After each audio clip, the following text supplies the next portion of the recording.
নমস্তে। আপনারা শুনছেন প্রেম আনমোল হোতা হ্যায় বাণী। আমি আপনাদের হোস্ট বাণী। গত এপিসোডে আমরা জেডকে একটা ধাবার সামনে পুলিশের মুখে ছেড়ে এসেছিলাম। আজ আপনারা শুনবেন জেডের গ্রেপ্তার এবং তার আতঙ্কের অবসান, হানিমুন ত্যাগ করে কাজ ও কর্তব্যকে বেছে নেওয়া, এবং অলকা মায়ের সেই গুরুমন্ত্র যা সমৃদ্ধি ও দেনার প্রতি আমার দৃষ্টিভঙ্গি চিরতরে বদলে দিয়েছে। জেডের শেষ এবং মহাকুম্ভের সংকল্প। শেষ চেষ্টা। ধাবায় পুলিশ দেখে জেড পালানোর চেষ্টা করেছিল, কিন্তু বাইকের দুটো চাকাতেই হাওয়া ছিল না। পালানোর সময় ও বন্দুক বের করে গুলি চালায়, যার জবাবে পুলিশ ওর পায়ে গুলি করে। শাস্তি: অবৈধ পিস্তল রাখা, পুলিশের ওপর গুলি চালানো এবং ট্রাফিক পুলিশকে ধাক্কা দেওয়ার অপরাধে জেডের অন্তত 10 বছরের কারাদণ্ড নিশ্চিত হয়ে গেছে। মায়ের সমাধান: মা নিশ্চিত করলেন যে জেড সাজা কমানোর লোভে রাশিলের নাম কোথাও উল্লেখ না করাই এখন আর কোনো সমস্যা হবে না। মহাকুম্ভের পরিকল্পনা: জেডের ভয় থেকে মুক্তি পেতেই পরাগ 3 মাস পর মহাকুম্ভে গঙ্গা স্নানের প্রস্তাব রাখল। স্বপ্নীল, মা, দাদু ঠাকুমা আর আমরা সবাই মিলে সেই পুণ্যকর্মে সামিল হওয়ার সিদ্ধান্ত নিলাম। হানিমুন ত্যাগ এবং নতুন পরিচয়ে। তর্কালঙ্ক সিদ্ধান্ত: আমি যুক্তি দিলাম যে আমরা একে অপরের সাথে আগে থেকেই খুব পরিচিত, তাই আমাদের হানিমুনের অন্ধ অনুকরণের প্রয়োজন নেই। স্বপ্নীল একমত হল এবং আমরা হানিমুনের চিন্তা ত্যাগ করলাম। দায়িত্ব পরিবর্তন: মা আমাকে স্কুলের শিক্ষকতা ছেড়ে ওনার দায়িত্ব, যা ওনার বিমূর্ত আদর্শের মূর্ত রূপ, সামলাতে বললেন। ত্যাগ ও প্রতিদান: আমার এটা খারাপ লাগলো, কিন্তু স্বপ্নীল আমাকে শান্ত করল। তুমি সেই ঘর পরিবার যেখানে 30 বছর কাটিয়েছ, সব ছেড়ে এখানে এসেছ। আমাদের ঘরে তোমার নতুন পরিচয় আর আপনত্বের জন্য মা যা করছেন তা তোমার ত্যাগের কাছে খুবই নগণ্য। আমি বুঝতে পারলাম এই পরিবার নিজের চেয়ে অন্যের জন্য বেশি বাঁচা আদর্শে চলে। পাপার সন্তুষ্টি: আমার পাপাও মেয়ের দায়িত্ব থেকে মুক্ত হয়ে এখন আগের চেয়ে অনেক বেশি সুস্থ আর হাসি খুশি থাকেন। মায়ের গুরুমন্ত্র এবং জ্ঞানদয়ে। বিয়ের উদ্দেশ্য: আমি মাকে জিজ্ঞেস করলাম যে নিজে অবিবাহিত থেকেও উনি রাশিল আর আমার বিয়ে কেন করালেন। মা বললেন, যদি আমরা ভালো সন্তান জন্ম দিতে পারি এবং তাদের সুশিক্ষা দেওয়ার সামর্থ্য রাখি, তবে আমাদের বিয়ে অবশ্যই করা উচিত। সমাজ ও রাষ্ট্রকে গুণী ও যোগ্য সন্তান দেওয়াও সুনাগরিকদের কর্তব্য। বসুধৈব কুটুম্বকম: উনি আরও বললেন যে রাশিলের আমেরিকায় অবদান রাখাটাও বসুধৈব কুটুম্বকম এর ভারতীয় ধারণার সাথে সামঞ্জস্যপূর্ণ। গুরুমন্ত্র: আমি মন্ত্রমুগ্ধ হয়ে গুরুমন্ত্র চাইলাম। মা বললেন, আমাদের ট্যাক্স সহ সমস্ত ধরনের দেনা এবং কেনা জিনিসের মূল্য দ্রুত ও বিনম্রভাবে পরিশোধ করা উচিত। এগুলোকে বাধ্যবাধকতা ভাবা উচিত নয়। পরোপকারের ভাবনা: আমি বুঝলাম যে মূল্য পরিশোধ করা কেবল বাধ্যবাধকতা নয়, বরং এটি পরিষেবা প্রদানকারীর দায়িত্বগুলোকে সহজ করার এক পরোক্ষ পরোপকার। মায়ের এই শিক্ষা করুণা ও উদারতায় ভরা। দুর্বৃত্তের সাথে ব্যবহার: আমি এটাও বুঝলাম যে মা সজ্জনদের জন্য পরোপকারী, কিন্তু দুর্বৃত্তের অন্যায়ের প্রতি একেবারেই সহনশীল নন এবং প্রয়োজন পড়লে সামর্থ্যবান বন্ধুদের সাহায্যে সমস্যার সমাধান করা উচিত। আমার বিয়ে, আমার নতুন মা, আর আমার জীবনের সবচেয়ে বড় শিক্ষা: এখন আমার জীবন সমৃদ্ধি ও কর্তব্যের নতুন আঙিনায় শুরু হয়েছে। আপনারা শুনবেন এপিসোড 71, জেডের শেষ, হানিমুন ত্যাগ এবং মায়ের গুরুমন্ত্র। জেড তৎক্ষণাৎ উঠে নিজের বাইকের দিকে দৌড় দিয়েছে। পুলিশকর্মীরা জেডকে দৌড়তে দিয়েছে। ও বাইক স্টার্ট করল ঠিকই, কিন্তু চালানোর চেষ্টা করতেই ওটা টলমল করতে শুরু করল।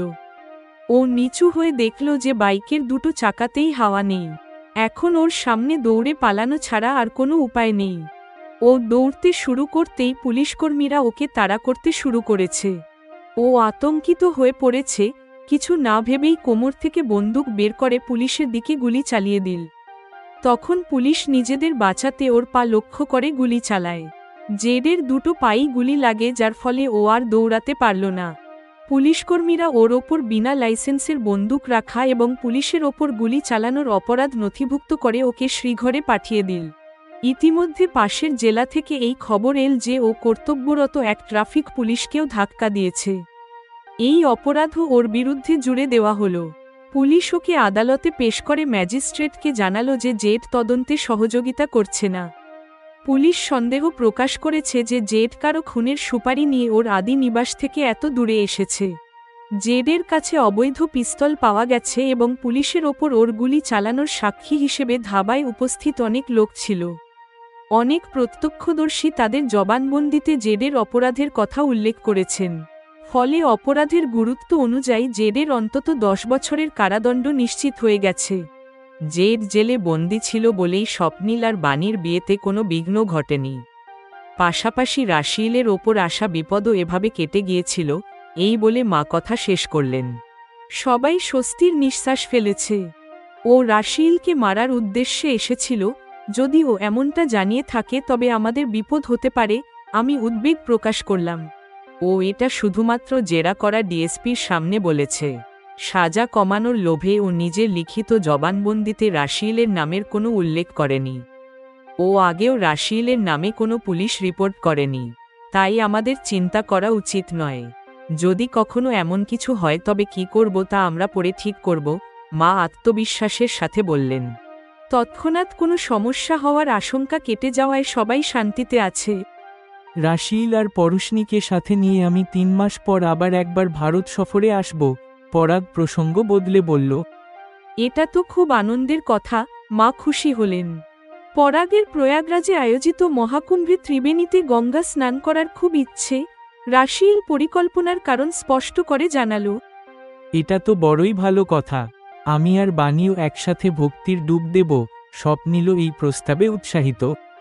নিজেদের পিসি আর দাদু ঠাকুমাকে এই পুণ্যকর্মে সাথে নিতে কেন ভুলে যাচ্ছ আমার প্রিয় ভাইপোরা, মা হেসে বললেন। সবাই খুশি মনে মহাকুম্ভে স্নান করার সিদ্ধান্ত নিয়েছে। মায়ের ঘর থেকে সবাই একসাথে বেরতেই ড্যাড জিজ্ঞেস করলেন, এই বন্ধ ঘরে তোমরা সবাই কিসের মিটিং করছিলে? ভাই, আমরা সবাই মহাকুম্ভে স্নান করার প্রোগ্রাম করছিলাম, মা অর্ধসত্য বললেন। তার মানে আমাদের সবার 3 মাসে আবার ভারত আসার সৌভাগ্য হতে চলেছে, ড্যাড বললেন। ভাই, এটা তো মহাকুম্ভের বিশেষ সুযোগ। তাছাড়া এখন আপনাকে ঘন ঘন ভারত আসতে হবে। এটা ভুলবেন না যে আপনার এক ছেলে বউ তো এখন এখানেই থাকবে, মা হেসে জানালেন। সেটাও ঠিক, ড্যাড সহমত হলেন। পরের দিন ওরা সবাই বিদায় নিল। এবার আমাদের হানিমুনের কথা উঠল। আমি যুক্তি দিলাম, আমাদের কোনো প্রচলিত রীতির অন্ধ অনুকরণের কি প্রয়োজন, আমরা আগে থেকেই অনেক ঘুরেছি। আমরা একে অপরের ব্যক্তিত্ব ও চিন্তা সম্পর্কে আগে থেকেই জানি। স্বপ্নিল আমার যুক্তিতে সম্মত হয়ে হানিমুনের চিন্তা ত্যাগ করেছে। আমাদের মধ্যে প্রেম আর সহচর্যের দিন কাটতে শুরু করল। স্বপ্নিল অ্যাক্রাইলিক ইন্ডাস্ট্রিতে মায়ের কাছে কাজ বুঝে নিয়ে সাহায্য করতে লাগল। মা আমাকেও বলে দিয়েছেন, বাণী এবার শিক্ষকতার কাজ তোমাকে ছাড়তে হবে। তোমাকে স্কুলে সেই দায়িত্ব নিতে হবে যা আমি এতদিন পালন করেছি। এই স্কুল আসলে মায়ের বিমূর্ত আদর্শের মূর্ত রূপ, যা উনি আমাকে হস্তান্তরের পরিকল্পনা করছেন। আমার এটা খারাপ লেগেছে। মানুষকে তার সারা জীবনের অর্জিত সাফল্য একদিন কাউকে না কাউকে সঁপে দিতেই হয়। ওনার স্বপ্নিলকে ইন্ডাস্ট্রি দেওয়ার ভাবনা স্বাভাবিক, কারণ ও বংশানুক্রমিক উত্তরাধিকারী। কিন্তু আমি তো এই পরিবারের নতুন সদস্য। আমি স্বপ্নিলকে ঠিক এই কথাটাই বললাম। বাণী, তুমি এটা কেন ভুলছ? তুমি সেই ঘর পরিবার যেখানে 30 বছর কাটিয়েছ, সব ছেড়ে এখানে এসেছ। সেই ত্যাগের প্রতিদান কি কোনোভাবে সম্ভব? আমাদের ঘরে তোমার নতুন পরিচয় আর আপনত্বের জন্য মা যা করছেন তা তোমার ত্যাগের কাছে সামান্যই। স্বপ্নিল আমাকে সন্তুষ্ট করল। আমি জানি স্বপ্নিল আমার চেয়েও বেশি ত্যাগ করে আমেরিকা থেকে ভারতে এসেছে। এই পরিবার আর এদের সংস্কার একটু আলাদা। এরা সবাই নিজের চেয়ে অন্যের জন্য বেশি বাঁচা আদর্শে বিশ্বাসী। মায়ের কথা মতো আমি পাপার জন্য একজন ভালো রাঁধুনি আর কাজ করার লোক ঠিক করে দিয়েছি। সপ্তাহে 2-3 বার আমি গিয়ে পাপার সাথে দেখা করে আসি বা ওনাকে আমাদের এখানে ডেকে কথা বলি। মেয়েকে যোগ্য পাত্রে বিয়ে দিয়ে উনি এখন অনেক বেশি খুশি। ভারতীয় পরিবারে একজন সুপাত্রে মেয়ের বিয়ে দেওয়া বাবা মায়ের বড় দায়িত্ব। এই দায়িত্ব থেকে মুক্ত হওয়া আমার পাপার সন্তুষ্টি আমি বুঝতে পারছি। মাও খুব খুশি থাকেন। একদিন ওনাকে বললাম, মা, বিয়ের পর আমার জীবনের সব পরিবর্তন খুব আনন্দদায়ক। আমি জানতে চাই, নিজে অবিবাহিত থেকেও আপনি রাশিল আর আমার বিয়ে কেন করালেন? মা আমার দিকে মায়ার দৃষ্টিতে তাকিয়ে রইলেন। উনি আমাকে জড়িয়ে ধরলেন।